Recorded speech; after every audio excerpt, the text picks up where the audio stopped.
Pernah merasa bahwa trauma dan sejarah bisa menghantui keluarga? Bayangkan rahasia hitam masa lalu, kekerasan politik, pelecehan, stigma, tiba-tiba terbuka setelah puluhan tahun. Itulah yang aku rasakan setelah membaca Dari Dalam Kubur karya Su Chen Marching. Buku ini bukan fiksi biasa. Ia berdiri di antara novel dan dokumen sejarah, dengan catatan bahwa kisah ini bukan fiktif belaka. Terdiri dari 5 bagian, cerita dimulai dari sudut pandang Carla, seorang anak Tionghoa Jawa yang hidup dalam kebingungan identitas dan dendam terhadap ibunya. Carla tumbuh dalam keluarga yang bungkam, penuh rahasia, dan kerenggangan emosional.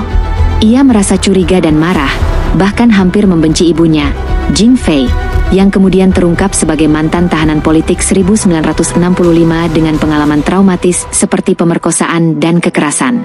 Su Chen Marching menulis dengan 2 sudut pandang, Carla dengan kebingungan dan kemarahannya, lalu Jing Fei dengan luka masa lalu yang terbuka perlahan.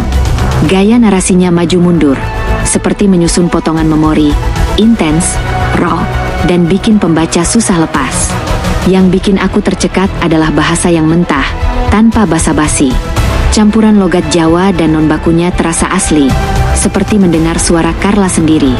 Dan cita-cita postkolonial yang diusung, tentang rasisme, penindasan perempuan Tionghoa, serta efek trauma sejarah Indonesia, terasa mendalam dan relevan.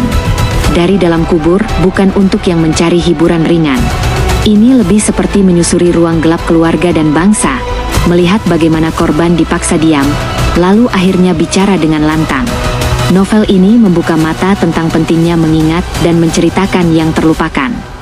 Kalau kamu siap membaca karya yang menyayat, penuh lapisan emosi, dan meraba kembali luka sejarah Indonesia dari sudut manusia kecil, Dari Dalam Kubur wajib ada di rak bacamu.